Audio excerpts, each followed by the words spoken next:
So first of all, I'd like to introduce the Mindful Learning podcast. Today, we have Dr. Sarah Pearce and Dr. Anna Traianou, who are going to talk about their report done for the National Education Union into what is happening in schools around the standardised curriculum, which we'll discuss more during the podcast.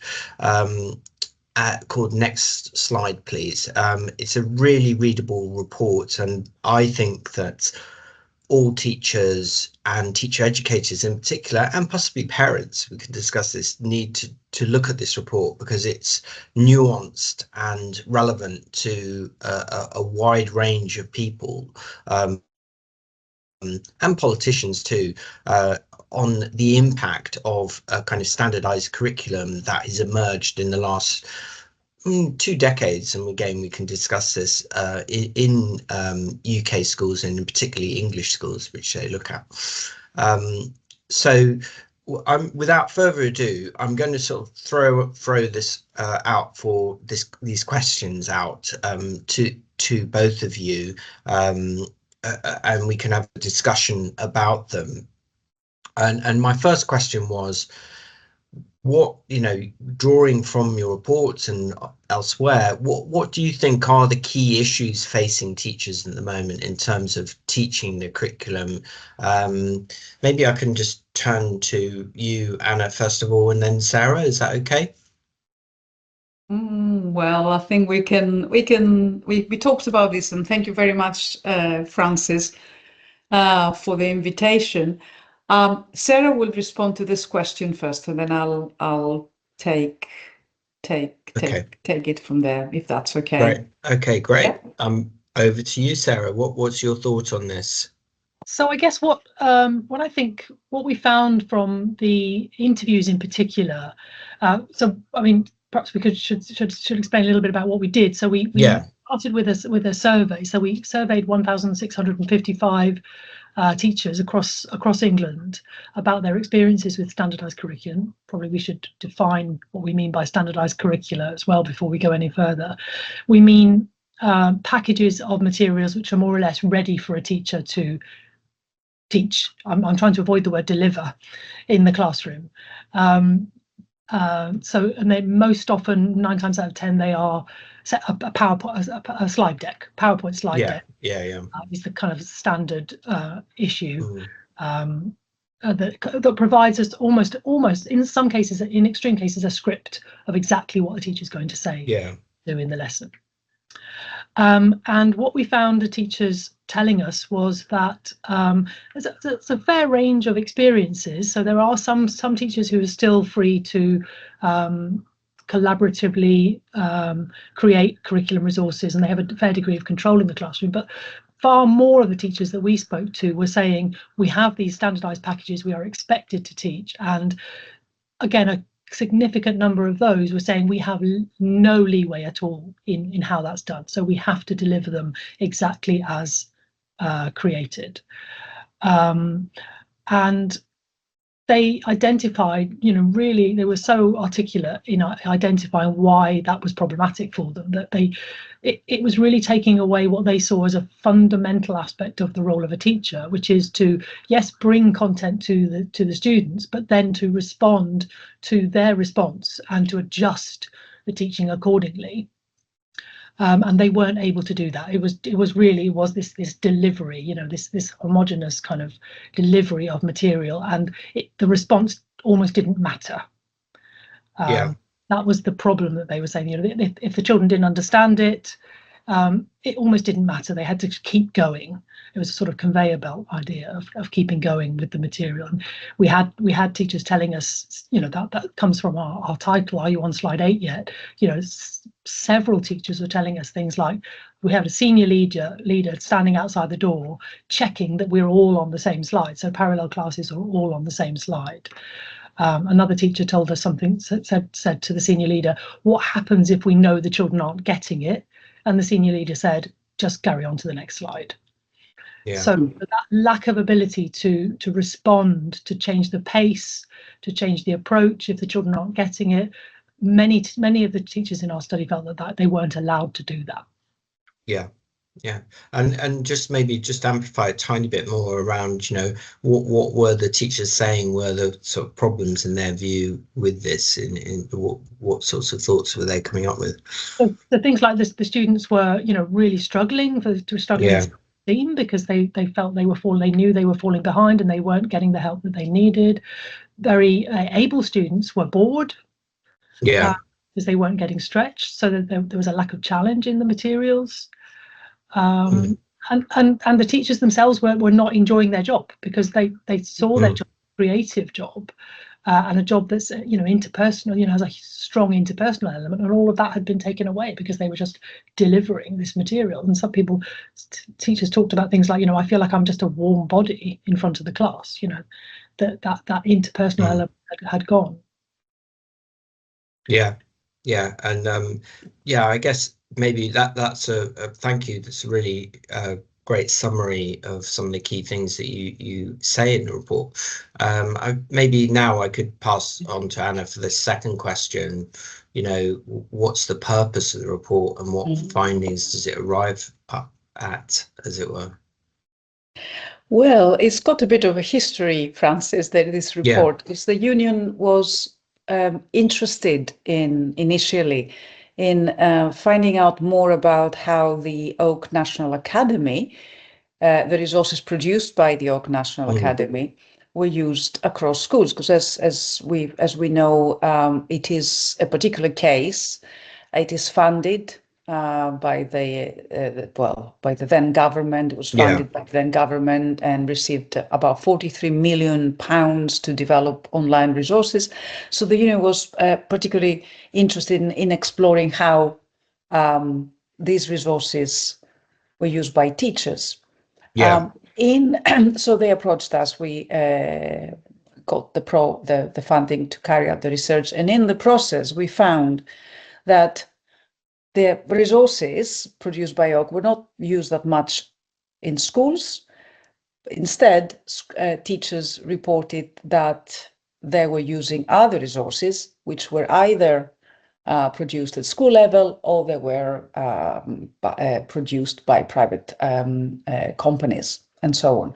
And that finding was particularly significant and very, very interesting. The extent to which such packages exist and used among teachers was a very important finding for both union, but also for the people we interviewed, but for us as researchers. We were very, very surprised.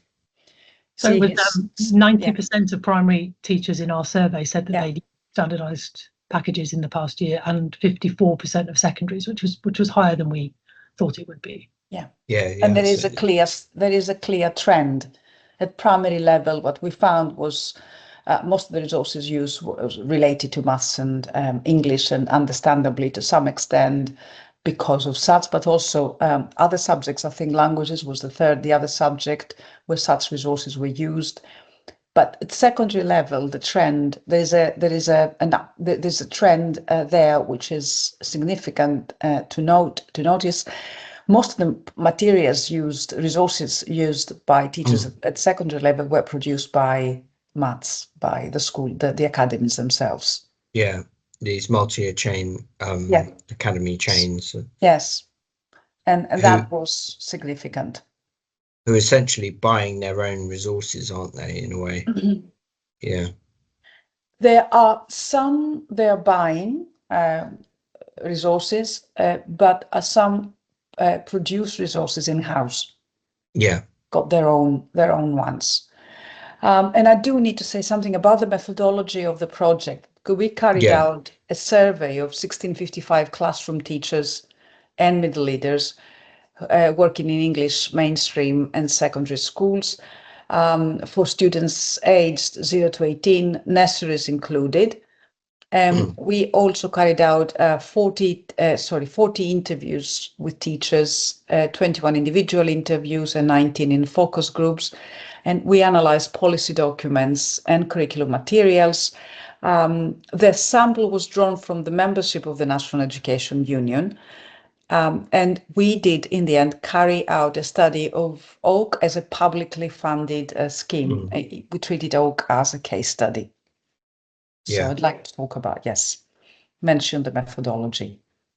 Yeah, and just maybe we could just explore the findings a bit more. So what we're perhaps hearing on an anecdotal level, certainly sort of teachers, teacher educators and parents, is that, you know, there is sort of more standardization, but it's not at the kind of levels that your report is showing, you know, with nearly 90% of primary school teachers surveyed having to sort of teach these standardized curriculum, or and half of secondary school teachers.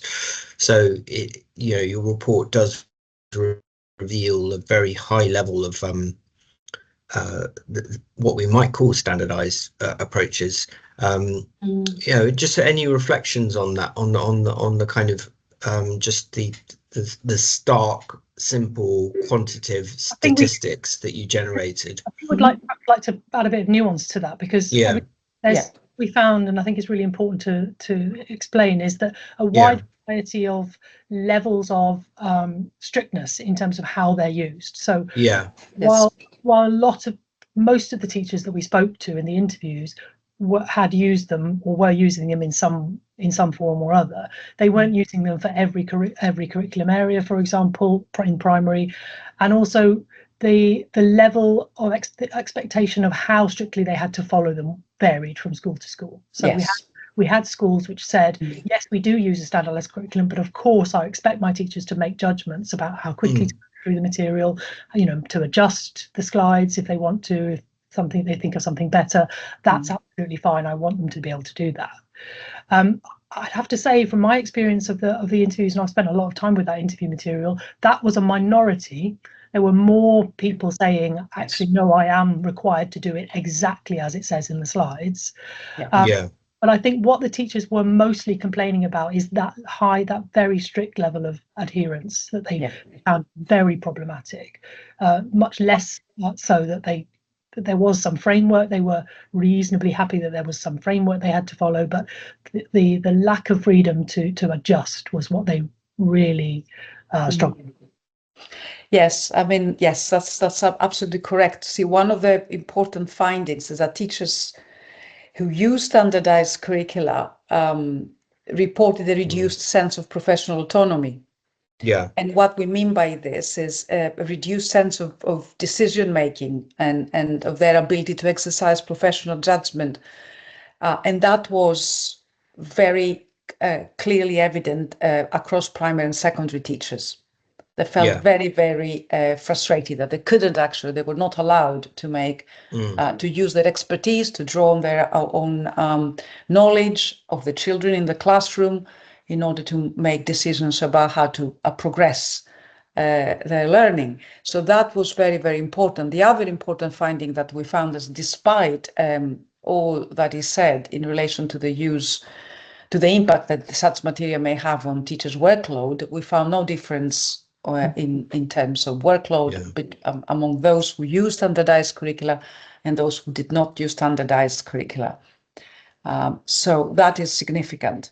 That was a significant finding, and for us it was surprising as well. Could you explain that a little bit more? Because I think, you know, people listening might be wondering, well, surely if all the materials are just provided by someone else, that gives less work to the teacher. Yeah, I mean, it depends how you define the workload. It could be true that for several teachers, the fact that they had access to a ready-made resource did mean that they would spend less time in thinking about the lesson itself. But at the same time, the effect that this may have on other tasks to perhaps adapt the material, find out information about the material, and also about the job satisfaction, and the increased stress level made their the workload equally unmanageable. Yeah, and I think maybe it's worth just talking, maybe can we dwell on and talk a little bit more around autonomy and, you know, what your participants were saying, why it is so important to have autonomy. I guess, let us say some people listening might say, you know, why shouldn't it be a benefit that everyone's getting the same curriculum? Can we just drill into that a little bit more? I know we've touched on it a bit already about, you know, students sort of moving at different levels and that kind of thing, but I think it, you know, in terms of possibly where you're coming from or where the other teachers are coming from, you know, why that autonomy is such an important issue. Okay, yeah. Sarah, do you want to go on this one? I mean, autonomy came across as a really big issue for the teachers. Yeah. A lot about it, and it comes back to, I think I sort of touched on it earlier, but it comes back to this the central point of what is my role as a teacher, what the teachers were saying about this is what I believe is my core purpose as a teacher is, yes, to have the subject expertise, to bring it to the classroom, and then to making individual judgments, moment by moment judgments in the room with my students in response to what they're saying to me, in their response to the content of the curriculum. And that's the core of their role, and they have to have autonomy, they have to have control over what they're doing in order to be able to make those judgments and those adjustments, to make the material more engaging, to make choices about how to make choices about what's going to engage the students, to have deep understanding of the students' prior learning so that they can build on that, to understand the children's different needs. So a lot of teachers were saying massive issue is our children with special needs and not getting what they need from this curriculum, because it's direct instruction, it's whole class teaching, it's everybody does the thing. There's no room for us to adjust for different needs and different interests. And this was not a small number of teachers said this, but I think it's something we should be aware of. The way that the standardised curricula tend to skirt away from controversial or complex issues, so they stay in a safe zone. You know, there's not a lot of material to touch on difficult issues that the teachers said we need. You know, we are the experts. We know children and we know the subject. We can handle that difficult material, but it's gone. It's been removed. So that, though, you know, autonomy in all sorts of different ways about making decision making, you know, that moment by moment decision making. We need to be to stress even more here that I don't think teachers want to be left to do whatever they feel like doing. They don't mean this, okay? But for them, it is to have a sense that they have agency, they have the ability to make decisions about how to approach a particular lesson and how to what methods to employ in order to achieve the learning outcomes they have decided that are appropriate for their children in the classroom. It's fundamental. It's at the core of what many of the teachers we talked to and what they said in the interview in the survey and stressed, and that related to what to their work strain. Yes, the resources could help to some extent or to a large extent with the daily life, but they add to the stress they feel and the job satisfaction and the satisfaction in relation to their job, and that is not something that we can ignore. Yeah, definitely. And I guess sort of like shifting some of the discussion possibly onto the learners in the classroom, they too are not experiencing much autonomy at all, are they? And that, you know, in terms of sort of pedagogical, educational terms, is very significant, because of course we do know that, you know, children do need to be guided to be sort of make choices, be autonomous, and that's an important part of the learning experience. I mean, any reflections on that? What were teachers saying there? Anything?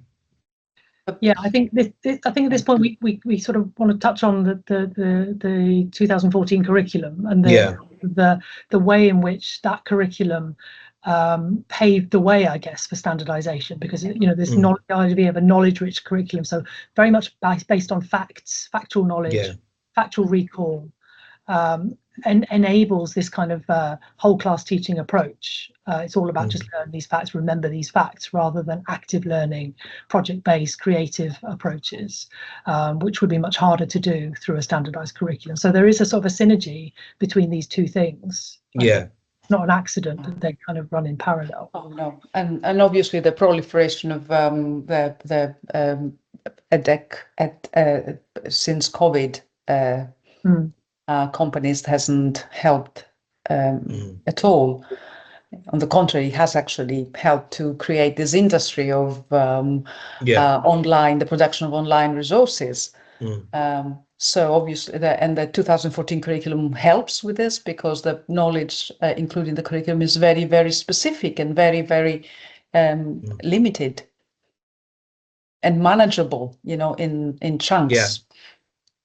Yeah, and back to really, perhaps the point I was raising, the issue that possibly some people, dare I say it, and maybe you can criticize me saying this, parents and maybe possibly some teachers don't quite realize, is that the vital importance of children to have degrees of autonomy where appropriate, to make choices, to be able to, and that's a vital part, a central part of the learning experience. And if that is taken away from them, then you are significantly curtailing their sort of learning, their ability to progress in a lot of different subject areas. Obviously, we're not saying that it's appropriate all the time, but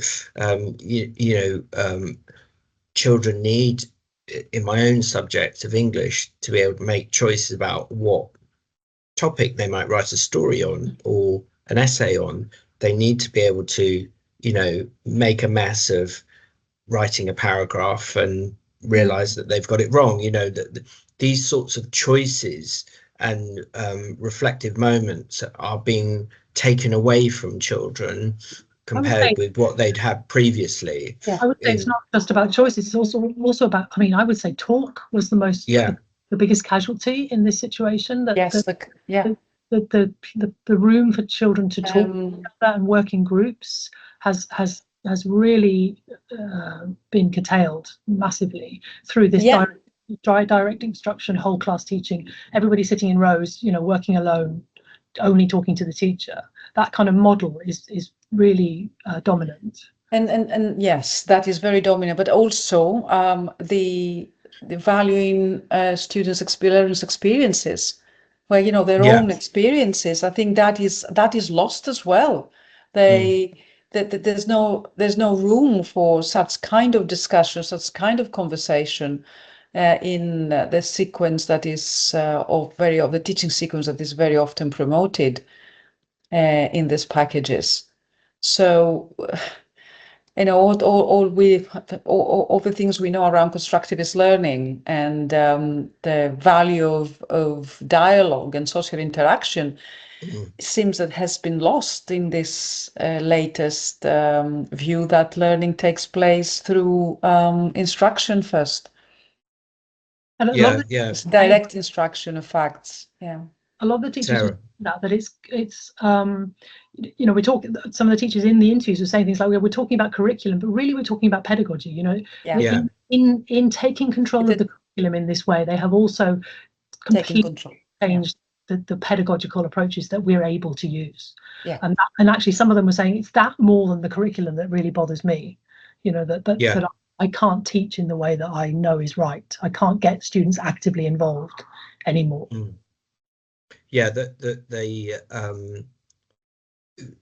They're robbing children of that, of the ability to kind of talk at length about a topic. It's very guided, isn't it? Maybe at this point it'd be interesting to sort of widen the discussion to a more sort of political historical one, because there is dare I say it, an authoritarian drive in this, isn't it? And it does seem to robbing just telling children what to do is sort of mirrored in across the world at the moment politically, and it is a kind of worrying trend, isn't it, to within society. But I mean, I guess, sorry, I'm going on a bit, but just thinking back to the origins of the national curriculum in the UK in the 1990s was the kind of beginning of this. But one of the ironies of this is that the so-called giving more autonomy to schools, which is something that the coalition government said they would do by encouraging academisation, has led to massive sort of standardisation, as you're pointing out, and less autonomy for teachers and for learners. I'm just interested in any reflections you might have on that. That's a political, sorry. It's political, isn't it? It's a political project. The way that both the 2014 curriculum was invented, was constructed, was presented, and we need to see it in these terms. It is a political project. We need to think about what it's trying to achieve and what kind of societies has been imagined, and what society is possible following that kind of thinking about learning and teaching. I think I would also add that it was interesting. I think perhaps we need to do a little bit more work on exploring this, but it seemed to us that, Anna will correct me if I'm wrong here, that there were some teachers in some schools that we spoke to who were deemed more successful. Spoke to a teacher in a private school who had quite a significant degree more freedom. So they didn't feel as kind of constrained by these issues as some of the schools who were perhaps struggling in more deprived areas or struggling in terms of Ofsted pressure and so on. So there was a bit of a have and have nots, a bit of a divide there, which I think we found worrying as well. In terms of what kinds of children are getting, a good liberal education, and what kinds of children are getting this much more authoritarian education. So you could argue there's a kind of almost military drive in some of these schools where children are walking literally in the breaks in silence, aren't they? And having to eat lunch in silence, and their lessons are filled by following PowerPoints and copying down what the teacher has said, and a lot of the time this is happening in disproportionately schools with a poorer intake, more socially disadvantaged intake. Is that fair to say? I think that's possible. I mean, I wouldn't want to authoritatively say that, but that was the sense that we got. I think we'd need to look into that in a bit more detail, but I think, yes, I think that's not inaccurate. Yeah, I agree. Okay, well, just the final sort of question is, the next steps for teachers, researchers in following up this report. Any thoughts on where you would like to take it, or other, to pass the baton on to other people? Well, I think we would like to explore more about what is happening, go in a lot more depth in terms of what is happening actually in schools, in relation to decision-making processes, and in light of resources that are supported by AI. And I think this is very closely associated to certain types of standardized curricula, and that would be the obvious next step for us to look at the impact of AI. Who makes decisions? Who is involved in the decisions made? How do teachers interact with AI what kind of AI is used, how does AI impact on the workload, and so on. These are some of the questions that we would like to address next. And maybe it's fair to say that, you know, the AI it possibly could sort of even more increase the standardization, couldn't it? It could be. You know, it could be. It could be. And am I allowed to say that you have got some sort of funding for this moving forward? We do have some funding from Education International, but in relation to what trade unions know about their members' concerns, not about what exactly. It's not funding which will allow us to go into schools and talk to teachers. Okay, it's funding that will allow us to understand what unions know about what's happening in school, what are the members' concerns in relation to collective bargaining strategies. So that's a project that will help us to develop our understanding around AI issues, but doesn't actually let us go into the classroom, doesn't allow us to go into the classrooms and to talk to teachers more, which we would like to do next.